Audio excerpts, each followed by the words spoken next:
ಸ್ನೇಹಿತರೆ ನಮಸ್ಕಾರ. ಡಾಕ್ಟರ್ ಸಿದ್ದು ಅವರು KK ನ್ಯೂಸ್ ಕನ್ನಡ ಚಾನಲ್ ಅಂತ ಒಂದು ಒಳ್ಳೆ ಯೂಟ್ಯೂಬ್ ಚಾನಲ್ ಅವರು ಓಪನ್ ಮಾಡಿದ್ದಾರೆ. ಆ ಯೂಟ್ಯೂಬ್ ಚಾನಲ್ನ ವಿಶೇಷತೆ ಅಂತ ಹೇಳಿದ್ರೆ ಅದರಲ್ಲಿ ಕೇವಲ ಸಣ್ಣ ಮಕ್ಕಳು ದೊಡ್ಡವರು ಯಾವುದೇ ಒಂದು ವಯಸ್ಸಿನ ಅಂತರ ಇಲ್ಲದೆ ಹೆಚ್ಚು ನಮ್ಮ ಕನ್ನಡಕ್ಕೆ ಸಂಬಂಧಪಟ್ಟಿರುವಂತಹ ಕರೆಂಟ್ ಅಫೇರ್ಸ್ ಎಲ್ಲ ಮಾಹಿತಿ ಸಿಗ್ತಾ ಇದೆ. ದಯವಿಟ್ಟು ಹೆಚ್ಚಿನ ಸಂಖ್ಯೆಯಲ್ಲಿ, ಅದರಲ್ಲೂ ನನ್ನ ಯುವ ಸ್ನೇಹಿತರು ಹೆಚ್ಚಿನ ಸಂಖ್ಯೆಯಲ್ಲಿ ಯೂಟ್ಯೂಬ್ ಚಾನಲ್ನ ಸಬ್ಸ್ಕ್ರೈಬ್ ಆಗಿ ಫಾಲೋ ಮಾಡಿ ಹೆಚ್ಚು ಕನ್ನಡ ಪರ ಜ್ಞಾನವನ್ನ ಬೆಳೆಸ್ಕೊಳ್ಳಿ ಅಂತ ಹೇಳೋದಕ್ಕೆ ಇಷ್ಟಪಡ್ತೀನಿ. ನಾನು ನಿಮ್ಮ ನಿರೂಪಕಿ ಸವಿ ಪ್ರಕಾಶ್.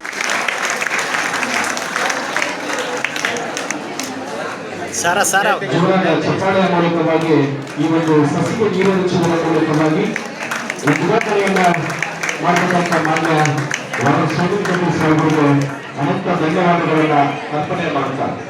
ಮತ್ತು ವೇದಿಕೆಯ ಮೇಲೆ ಆಸೀನರಾಗಿರ್ತಕ್ಕಂಥ ಎಲ್ಲ ಗಣ್ಯಮಾನ್ಯರು ಕೂಡ ಈ ಒಂದು ಉದ್ಘಾಟನೆ ಈ ರೀತಿಯಾಗಿರ್ತಕ್ಕಂಥ ಕಾರ್ಯಕ್ರಮ ಹಾಕೊಂಡು ನಮ್ಮ ಬಸವನ ಬಾಗೇವಾಡಿ ಪೊಲೀಸ್ ಸ್ಟೇಷನ್ ವತಿಯಿಂದ ಬಂದಿದ್ರು. ಅದನ್ನು ನಾವು ಕೂಡ ನಮ್ಮ ಮನೆಯೊಳಗಡೆ ಕೂಡ ಅದ್ರ ಬಗ್ಗೆ ಅವೇರ್ನೆಸ್ ಮೂಡಿಸಿದಾಗ ಮಾತ್ರ ನಿಮ್ಮ ಕುಟುಂಬದಲ್ಲಿರುವಂತಹ ಈ ವ್ಯಸನ ಮುಕ್ತ ಸಮಾಜವನ್ನು ನಿರ್ಮಾಣ ಮಾಡಲಿಕ್ಕೆ ಸಾಧ್ಯ ಆಗ್ತದೆ. ಆ ಕಾರಣಕ್ಕಾಗಿ ಇವತ್ತು ಎಲ್ಲರೂ ಕೂಡ ಮಾತನಾಡುವಾಗ ಯಾವ ವಿಷಯದ ಬಗ್ಗೆ ಮಾತನಾಡಿದ್ರು ಅನ್ನೋದ್ರ ನಿಮಗೆ ಗೊತ್ತಾಯ್ತಾ? ಯಾವ ವಿಷಯದ ಬಗ್ಗೆ ಮಾತಾಡಿದ್ರಿ ಹೇಳ್ರಿ, ಇಲ್ಲ ಮೈಕ್ ತಗೊಂಡ್ರಿ. ನಾವು ಅದಕ್ಕೆ ವಸ್ತುಗಳ ಬಗ್ಗೆ ಮಾತನಾಡೋದು. ಅದರಲ್ಲಿ ಯಾವ್ಯಾವ ಬರ್ತಾವ ನಿಮ್ಗೆ ಗೊತ್ತೈತಿ? ಯಾವ್ಯಾವ ಬರ್ತಾರೆ?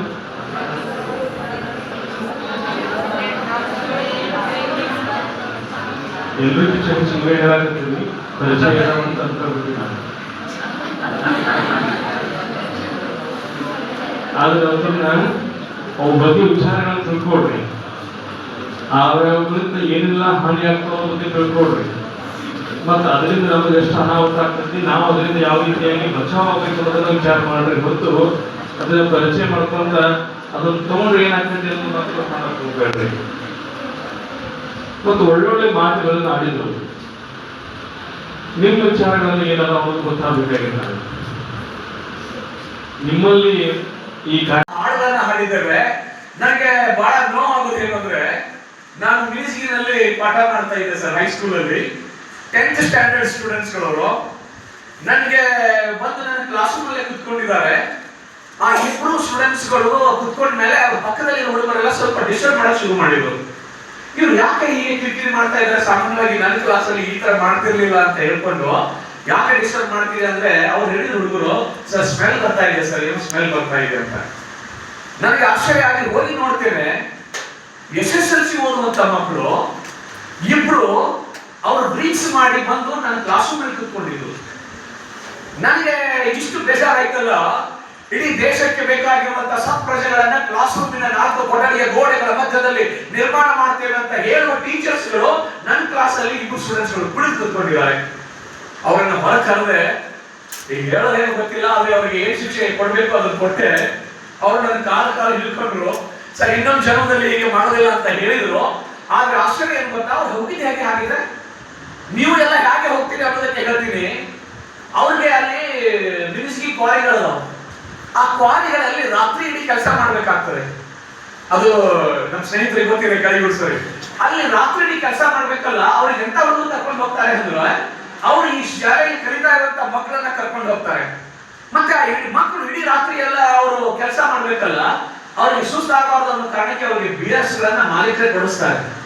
ಅವರು ಇವರಿಗೆ ಬಿಯರ್ ಕುಡಿಸಿ ಅವ್ರಿಗೆ ಖುಷಿ ಮಾಡಿ ಇಡೀ ರಾತ್ರಿ ಆ ಇಡೀ ಕಲ್ಲಿನ ಪರಿಶೀಲನೆ ತೆಗೆಯುವಂತ ಕೆಲಸ ಮಾಡೋದಕ್ಕೆ ಅವ್ರನ್ನ ಹಚ್ತಾರೆ. ಕೇವಲ 150 ರೂಪಾಯಿ ಒಂದು ರಾತ್ರಿ ಒಳಗೆ ಅವ್ರು ಕೊಡ್ತಿದ್ರು. ಅವಾಗ ಅಷ್ಟು ಹಣ ತೆಗೆದುಕೊಂಡು ಕುಡಿದು ಕಲಿತು ದೊಡ್ಡವರಾಗಬೇಕಾಗಿರುವಂತ ಮಕ್ಕಳೆಲ್ಲ ಇಂಥ ದುಶ್ಚಟಕ್ಕೆ ಬಲಿ ಆಗ್ಬಿಟ್ರೆ ತಂದೆ ತಾಯಿಗೆ ಎಷ್ಟು ನೋವಾಗುತ್ತೆ. ನನಗೆ ಬಹಳ ನೋವು ಏನ್ ಗೊತ್ತಾ, ಬೆಳೆದು ಬಾಳ್ಬೇಕಾಗಿರುವಂತ ಮಕ್ಕಳು, ಚಿಕ್ಕ ಮಕ್ಕಳಿದ್ದಾಗ ತಂದೆ ನಿಮಗೆ ಊರುಗೋಲಾಗಿ ನಿಮ್ಮನ್ನ ನಡೆಸ್ಕೊಂಡು ಕೈ ನಡೆಸ್ಕೊಂಡು ಹೋಗ್ತಿರ್ತಾರೆ. ಆ ವೃದ್ಧಾಪ್ಯದಲ್ಲಿ ನನ್ನ ಮಕ್ಕಳು ನನಗೆ ನಡೆಯೋದಕ್ಕೆ ಕಷ್ಟ ಆದಾಗ ಅವರು ಊರುಗೋಲಾಗ್ತಾರೆ, ನನ್ನ ಕೈ ಹಿಡಿದು ಮುನ್ನಡೆಸ್ತಾರೆ ಅಂತ ಹೇಳಿ ತಿಳ್ಕೊಂಡಿರುವಂತ ತಂದೆ ತಾಯಿಗಳ ಮುಂದೆನೆ ಬೆಳೆದು ನಿಂತಿರುವಂತ ಮಕ್ಕಳು ಇಂಥ ದುಶ್ಚಟಗಳಿಗೆ ಬಲಿಯಾಗಿ ಸತ್ತು ಹೋಗಿ, ಆ ಸತ್ತು ಹೋಗುವಂತ ಮಕ್ಕಳಿಗೆ ಹೋಗಿ ಇವರೇ ಚಿತೆಗೆ ಅರ್ಪಿಸ್ಬೇಕಲ್ಲ, ಎಷ್ಟು ನೋವಾಗುತ್ತೆ ಗೊತ್ತಾ ಸ್ಟೂಡೆಂಟ್ಸ್ಗೆ, ತಂದೆ ತಾಯಿಗಳಿಗೆ. ಯೋಚನೆ ಮಾಡಿ ಒಂದ್ಸಾರಿ. ಯಾವ ಉದ್ದೇಶಕ್ಕಾಗಿ ಕಾಲೇಜ್ಗೆ ಬಂದೇವೆ, ಅದಕ್ಕೆ ಸರ್ಕಾರ ಇವತ್ತು ಒಂದು ಒಳ್ಳೆಯ ಯೋಜನೆಯನ್ನು ತಂದಿದೆ. ಅವ್ರು ಹೇಳ್ತಾರೆ, ಸರ್ ಹೇಳಿದ ಹಾಗೆ ನೀವು ರೈಸ್ ಅಲ್ಲಿ ರೆಫ್ಯೂಸ್ ಮಾಡಿ, ಬೇಡ ನಮ್ಗೆ ಇವತ್ತಿನಿಂದ ಒಂದು ಸಂಕಲ್ಪ ಮಾಡ್ತೇನೆ, ಪ್ರತಿಜ್ಞೆ ಮಾಡ್ಕೊಂಡಿದ್ದೀರಿ. ನಾವು ಬಹಳ ಜನ ಪ್ರತಿಜ್ಞೆ ಮಾಡ್ತೇವೆ, ಆದ್ರೆ ಆ ಪ್ರತಿಜ್ಞೆಯನ್ನು ಮುರಿತೇವೆ. ಹೀಗೆ ಬೇರೆ ಬೇರೆ ದುಶ್ಚಟಗಳಲ್ಲಿ ಭಾಗಿಯಾಗ್ತವೆ, ಇಡೀ ಭವಿಷ್ಯ ಮಸುಕಾಗ್ತದೆ, ಬಾಳಿ ಬೆಳಗಬೇಕಾಗಿರುವ ನಕ್ಷತ್ರಗಳೆಲ್ಲ ಉದುರಿ ಬೀಳ್ತವೆ. ಹಾಗೆ ಆಗಬಾರ್ದು ಅನ್ನೋ ಕಾರಣಕ್ಕಾಗಿ ನಿಮ್ಮಲ್ಲಿ ಅವೇರ್ನೆಸ್ ಮೂಡಿಸ್ತಾ ಇದ್ದೇವೆ. ನೆನಪಿರಲಿ ನಿಮಗೆ, ಆರೋಗ್ಯಕರ ಮತ್ತು ಸದೃಢ ಸಮಾಜ ನಿರ್ಮಾಣಕ್ಕೆ ನನ್ನ ಸಂಪೂರ್ಣ ಬೆಂಬಲವನ್ನು ನೀಡುತ್ತೇನೆ ಎಂದು ಪ್ರಮಾಣೀಕರಿಸುತ್ತೇನೆ. ಜೈ ಹಿಂದ್, ಜೈ ಹಿಂದ್. ಇನ್ಫಾರ್ಮ್ ಯಾರಿಗೆ ಮಾಡಬೇಕು? ಪೊಲೀಸರಿಗೆ. ಎದ್ರ ಬಗ್ಗೆ ಇನ್ಫಾರ್ಮ್ ಮಾಡಬೇಕು? ಯಾರು ಮಾರಾಟ ಮಾಡ್ತಾರೆ ಬಗ್ಗೆ ಇನ್ಫಾರ್ಮ್ ಮಾಡಬೇಕು. ಸಪೋರ್ಟ್ ಮಾಡಬೇಕು. ಎದಕ್ಕೆ? ಮಾದಕ ವಸ್ತುಗಳಿಂದ ಯಾರಾದ್ರೂ ಅದಕ್ಕೆ ಅಡಿಕ್ಟ್ ಆಗಿದ್ರೆ ಅದರಿಂದ ಹೊರಗೆ ಬರಲಿಕ್ಕೆ ಸಪೋರ್ಟ್ ಮಾಡಬೇಕು ಅವರಿಗೆ, ಅಡಿಕ್ಟ್ ಆಗೋರಿಗೆ. ನೆಕ್ಸ್ಟ್ ಎಂಪವರ್, ಮಾದಕ ವಸ್ತು ಮುಕ್ತ ನಿರ್ಮಾಣಕ್ಕೆ ಎಲ್ಲರ ಕೈ ಜೋಡಿಸಬೇಕು. ಅದಕ್ಕೆ ನಾವು ರೈಸ್ ಅಂತ ಒಂದು ಅಭಿಯಾನ ಕೂಡ, ಬೇಡ ಬ್ರೋ ಅಂತ ಒಂದು ಅಭಿಯಾನ ಕೂಡ, ಬೇಡ ಅಂತ ಎಲ್ಲರೂ ಬೇಡ ಅನ್ಬೇಕು. ಒಬ್ಬರ ಕೈಯಿಂದ ಏನೂ ಆಗಲ್ಲ.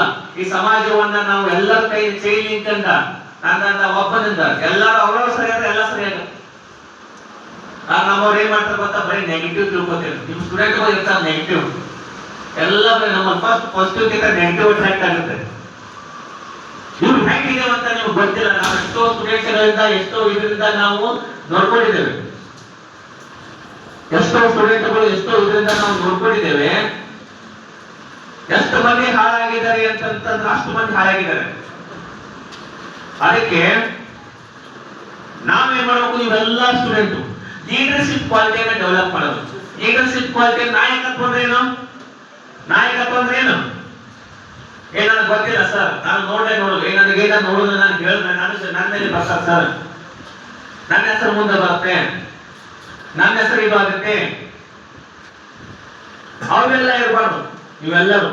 ನೀವೆಲ್ಲ ಶುದ್ಧ ಲೀಡರ್ಶಿಪ್ ಕ್ವಾಲಿಟಿಯನ್ನ ಡೆವಲಪ್ ಮಾಡ್ಕೋಬೇಕು ಎಲ್ಲರೂ. ಅದಕ್ಕೆ ನೀವು ಕಾಲೇಜ್ ಬರ್ತೀರ, ಲೀಡರ್ಶಿಪ್ ಕ್ವಾಲಿಟಿಯನ್ನ ಏನ್ ಮಾಡ್ಬೇಕು? ಡೆವಲಪ್ ಮಾಡ್ಕೋಬೇಕು.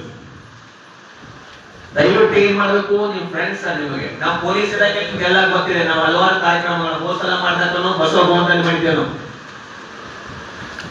ಎಲ್ಲ 3-4 ಸಾವಿರ ಸ್ಟೂಡೆಂಟ್ ಎಲ್ಲ ಸೇರಿ ಮಾಡಿದ್ದೇವೆ. ಅವಾಗೆಲ್ಲ ನಮಗೆ ಡೆವಲಪ್ ಟೈಮ್ ಇದೆ, ಬೇಗ ಅಟ್ರಾಕ್ಟ್ ಆಗಲ್ಲ. ಯಾಕಂದ್ರೆ ಫಾಲ್ ಕ್ಯಾರೆಕ್ಟರ್ ಬಾಯಿ ಟೇಸ್ಟ್ ಹತ್ತಲ್ಲ. ಇವೆಲ್ಲ ಬಾಯಿ ಟೇಸ್ಟ್ ಹತ್ತಾರೆ, ತೆಲಿಗೆ ಟೇಸ್ಟ್ ಹತ್ತಲ್ಲ.